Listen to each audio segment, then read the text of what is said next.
Eles são o que hoje nos acorda, mas realmente nos despertam para a realidade ao redor? Substituem relógios, agendas, câmeras fotográficas, nossos livros? Não estão também substituindo nosso comportamento social? Pensamos estar ligados o tempo todo. Ligados a quê? A qual realidade estamos realmente conectados? E a que custo?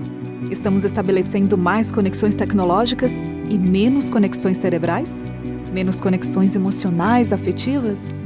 Quantas vezes você tem digitado abraços ao invés de abraçar?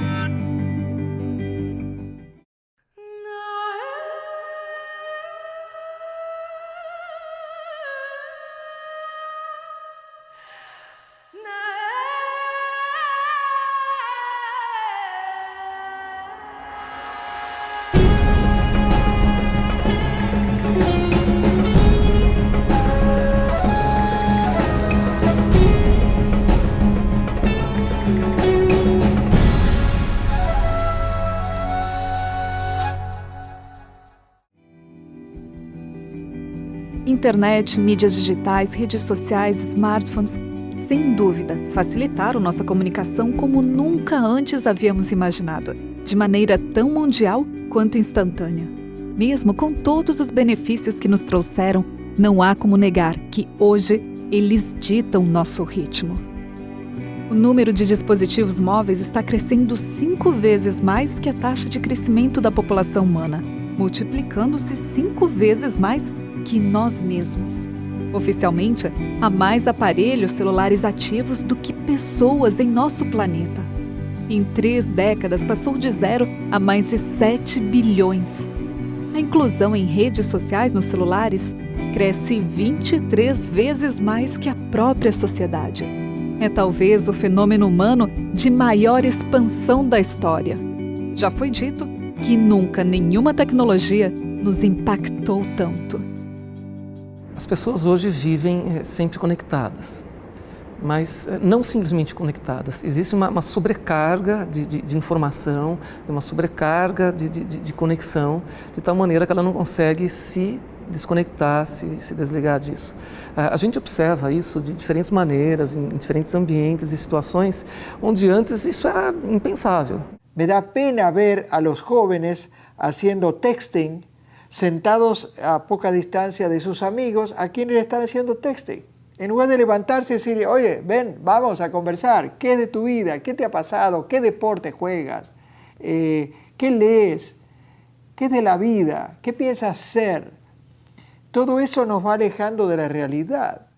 Como médico, eu vejo coisas assim na sala de espera, por exemplo, quando eu vou chamar um paciente, tem lá uma família de 4 membros, pai, mãe, filho e filha, e quando eu vou chamá-los, está cada um em um canto, cada um com o seu smartphone na mão. E as pessoas fazem isso em restaurantes, no almoço, no jantar, no dia a dia em casa, de tal maneira que elas estão nunca conectadas com o outro que está na frente delas, elas estão nunca presentes naquele contexto, naquela situação, mas sempre conectadas a uma outra realidade, a um mundo virtual, muitas vezes a pessoas que elas nem conhecem e que elas acreditam que estão estabelecendo relações de amizade. I'll often go out with my family to a restaurant and I look around at all the tables and everyone has their smartphone, right? They're not talking to the person right next to them. They're busy checking their email, their Facebook, whatever. That wasn't the case 100 years ago or 200 years ago, or that wasn't the case when modern science itself was born. Today we live in a very artificial, man-made environment.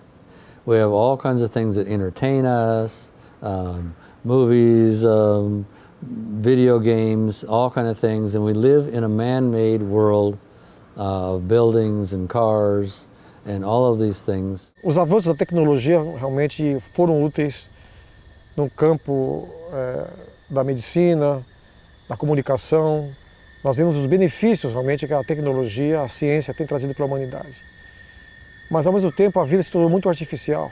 Essa vida artificial que nós levamos hoje atrapalha muito, né? Dificulta muito a nossa percepção não só da nossa vida, como do contexto geral que nós vivemos. E eu percebo isso nos alunos, que hoje eles têm muito menos capacidade de entender as questões, né? Por exemplo, numa prova, tem muito para que depois possam refletir sobre aquilo, porque geralmente as questões são de raciocínio, e eles têm dificuldade de entender as questões e depois de se expressar, dizendo o que é que eles pensam. Se as pessoas vivem sempre sob forte estímulo, elas vão adquirir uma grande dificuldade na introspecção, na elaboração de ideias, de pensamentos, na reflexão. Elas vão adquirir grande dificuldade em abrir um livro, sentar, ler e refletir sobre o que estão lendo. E isso acontece por quê? Porque tudo é informação muito rápida e eles não têm mais paciência para escrever, para ler e raciocinar em cima daquilo que estão escrevendo. A quantidade de informações que nós recebemos, às quais nós estamos expostos, fazem com que nós não tenhamos mais tempo de digerir essas informações. 8 anos atrás, tudo que era transmitido por tecnologias como TV e rádio já equivalia diariamente a 174 jornais por pessoa no mundo. Imagine então hoje, em que cada dia 30 bilhões de mensagens são enviadas pelo WhatsApp, mais de 8 bilhões de vídeos assistidos a cada dia no YouTube, 70 milhões de fotos postadas no Instagram, mais de 200 bilhões de e-mails enviados. O que tudo isto está fazendo conosco?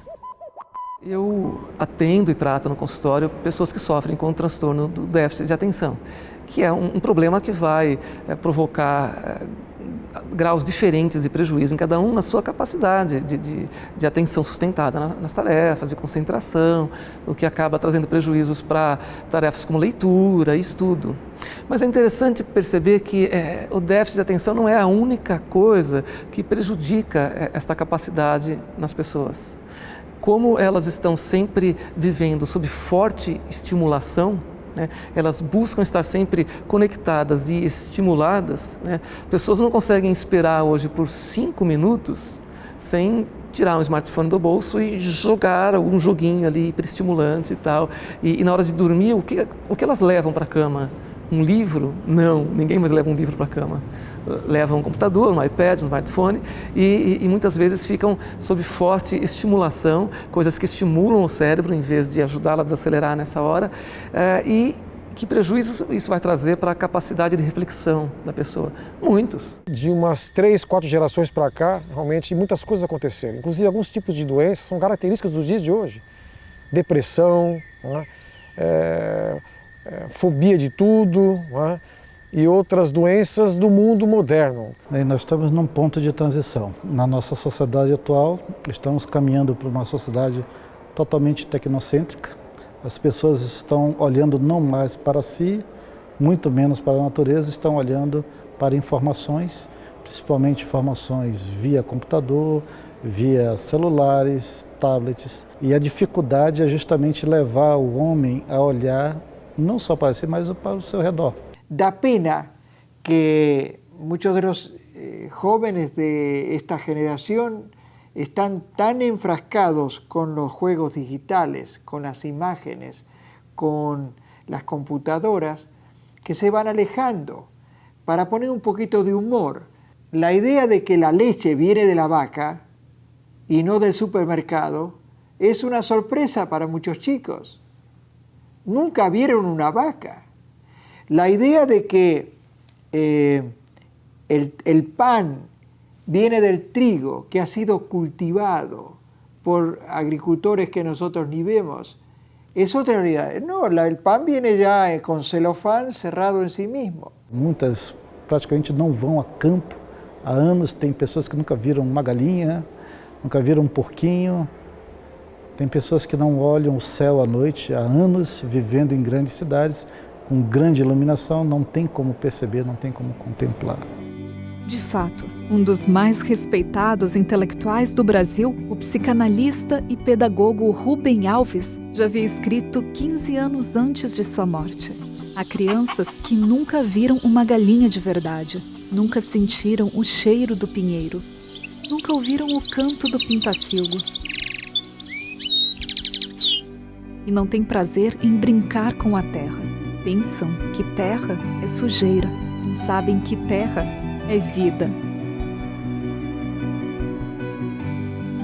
Para a surpresa de muitos pais, terra contém vida, vida microscópica que pode ajudar na saúde e bem-estar de seus filhos.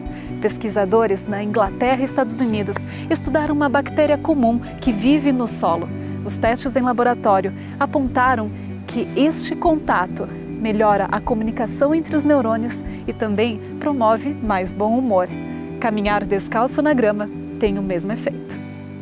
Alguns livros de tradição religiosa antigos, eles trazem a afirmação de que o ser humano foi feito dos mesmos materiais, mesmas substâncias químicas contidas no solo, não é?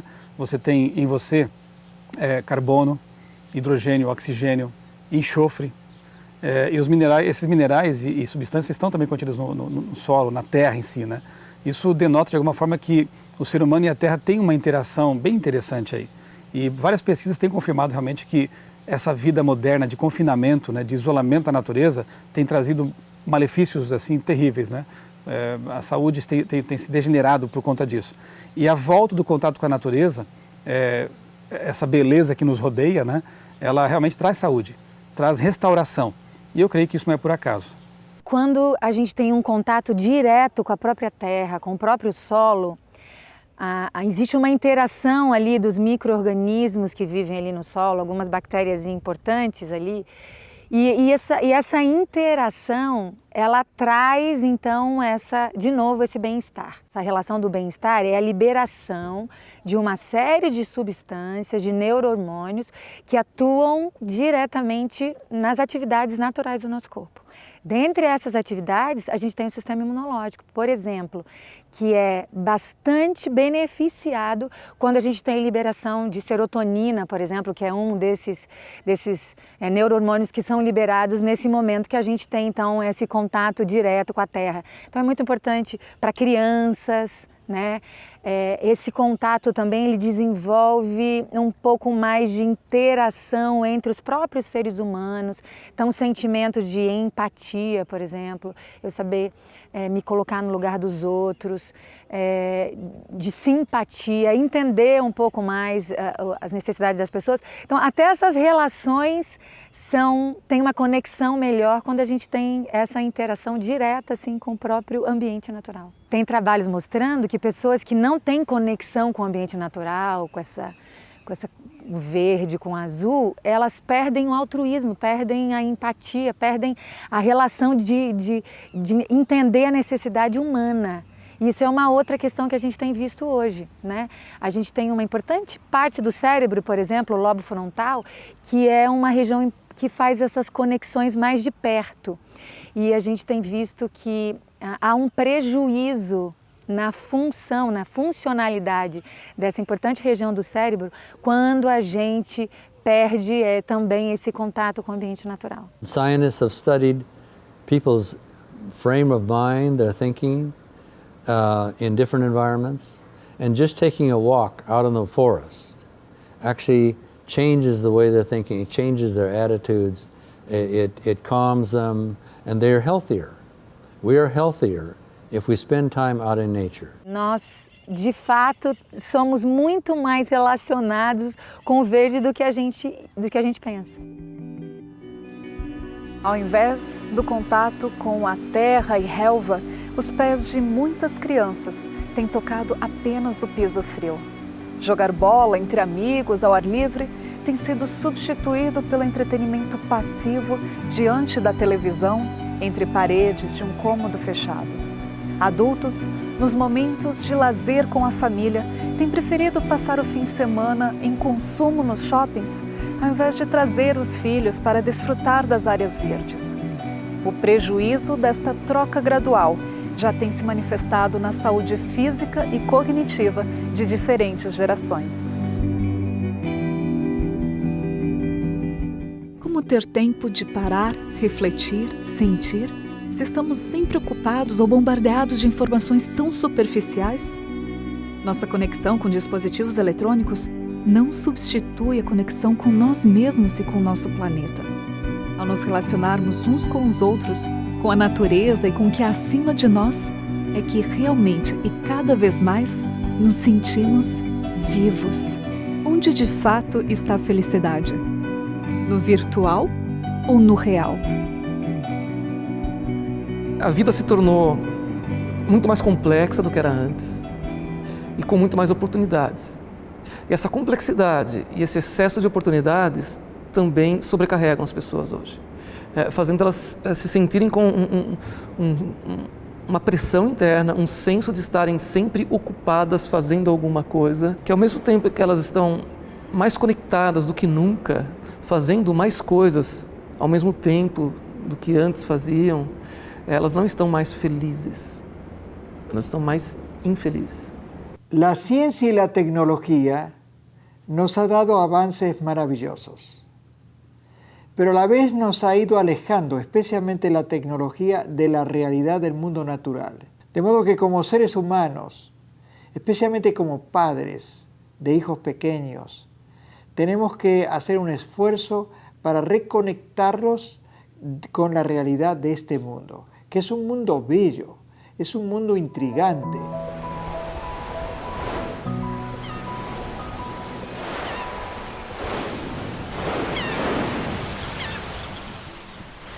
O barulho natural traz para você tranquilidade, traz para você um bem-estar, traz para você sentimentos que reduzem a sua ansiedade, o seu estresse. O contrário, esses ruídos urbanos, eles então vêm trazendo esse contexto de redução da cognição, aumento de ansiedade, mantém níveis de cortisol, que é um hormônio do estresse. Hoje a gente também sabe isso, que pessoas que vivem em zonas urbanas mantêm esses níveis desses hormônios acima dos que seriam indicados. O ser humano é extremamente adaptável. Nós nos adaptamos tão bem aos ambientes que muitas vezes deixamos de perceber o quão insalubres eles são. Pessoas que vivem em grandes centros urbanos deixam de se dar conta como o ambiente é barulhento, poluído, cheio de estímulos que distraem a atenção e também vão contribuir para a dificuldade de refletirem sobre si mesmas. E imersas nesse ambiente caótico e barulhento, sim, elas vão ter dificuldade em perceber como esse ambiente lhes faz mal. Eu creio que devíamos pensar na possibilidade de dedicar mais tempo, até nos mudar. Alguns, inclusive, de maneira inteligente, estão fazendo isso. Trabalham nos grandes centros urbanos, mas a sua residência é retirada, afastada. Para ter esse contato com a natureza, isso traz benefícios incalculáveis para a mente, para o corpo, para a saúde em geral. É saudável sair desse ambiente e ir para um ambiente mais natural, em contato com a natureza, em que ela possa desfrutar e usufruir do silêncio, da quietude e da beleza proporcionadas pela natureza. I grew up in a city right in the middle of Los Angeles with everywhere tract homes and no places in nature. But as I got to high school, my high school teacher organized a hiking club, a backpacking club. And so every chance we got, every few months we would go for a weekend up into the mountains, we would camp, backpack into lakes and the out of doors, and I got hooked on nature. And it changed my life. So for the next rest of my life, I have been every chance I can get going out into nature. Now I refuse to even live in a city, and so I tried very hard to where I found a house that has woods behind my house and a river behind that, and so I can go out and have my meditation and I can experience the awesomeness of just being alone with my thoughts and with the great universe, and it's made all the difference to me. So I really recommend seeking a back to nature experience. It's changed my life. Isso é uma coisa que a gente precisa, é uma necessidade natural e isso traz uma qualidade de vida diferente para as pessoas que têm essa oportunidade. Essas pessoas automaticamente têm menos dificuldade com depressão, menos dificuldade com estresse, com ansiedade e naturalmente elas são mais longevas. Então elas chegam elas têm uma expectativa, a vida delas é prolongada com qualidade de vida. Então, vários trabalhos mostrando em populações que têm contato direto com o ambiente natural, a luz solar, o ar puro, o exercício físico, o quanto que há um ganho na qualidade de vida e, consequentemente, na longevidade. As populações identificadas como longevas no mundo, elas têm essa conexão próxima com o ambiente natural. É a questão da gente se permitir ter tempo para desfrutar de coisas que nos são agradáveis, como apreciar a beleza de uma flor. Na época que, por exemplo, os ipês estão florescendo, eu faço questão de passar nas ruas onde eu sei que tem várias árvores florescendo, porque todos os dias eu passo ali e vejo aquele cenário lindo. Então não precisa de você sair de onde você vive, ir para um lugar longe, viajar quilômetros para apreciar a natureza. Mesmo nas grandes cidades nós temos algumas áreas, né, mais verdes, áreas arborizadas, ou mesmo nas ruas comuns do seu bairro. Passe e olhe, preste atenção para ver se tem alguma árvore florida, algum pássaro, né?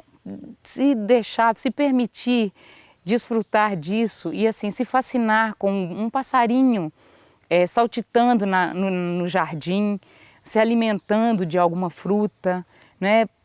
Assim, admirar e se fascinar com as cores, com a brisa, com o céu azul, né? E ver a lua. Às vezes nós estamos tão dentro de casa, chegamos às vezes já à tarde, cansados, e não temos oportunidade, não nos permitimos observar a beleza da lua. E assim, observar isso é muito importante para a nossa qualidade de vida, porque aí nós vemos que nós fazemos parte de um contexto, que não é só construção, só prédios, só o escritório, a sala de aula, o seu local de trabalho. Existem outras coisas que compõem a natureza, que fazem parte da vida que nos rodeia, né? Nós fazemos parte disso. Pesquisas têm mostrado que mesmo uma pessoa dentro de um ambiente de trabalho, se ela tem a oportunidade de ter uma visão do lado de fora natural, com um ambiente natural, isso já faz diferença para ela na maneira como ela trabalha, na redução da ansiedade, na diminuição dos níveis de estresse, né? Então traz para ela já um diferencial só pelo fato dela estar tendo a oportunidade de ter esse contato visual com o ambiente natural. And so anytime that we can just simply stop, even if we are in an urban environment, there's still always something. Maybe it's just watching birds flying around in a big city. Maybe it's stopping to look at flowers that are growing. It turns out that almost everything in nature is beautiful and fascinating and suggests something about where it came from. Sentir, enxergar, cheirar, ouvir. Perceber, redescobrir o aroma, a cor, o sabor, a forma, o toque, a textura. Agora é o seu momento de experimentar por si mesmo as sensações do ambiente ao seu redor e o que a natureza proporciona de melhor.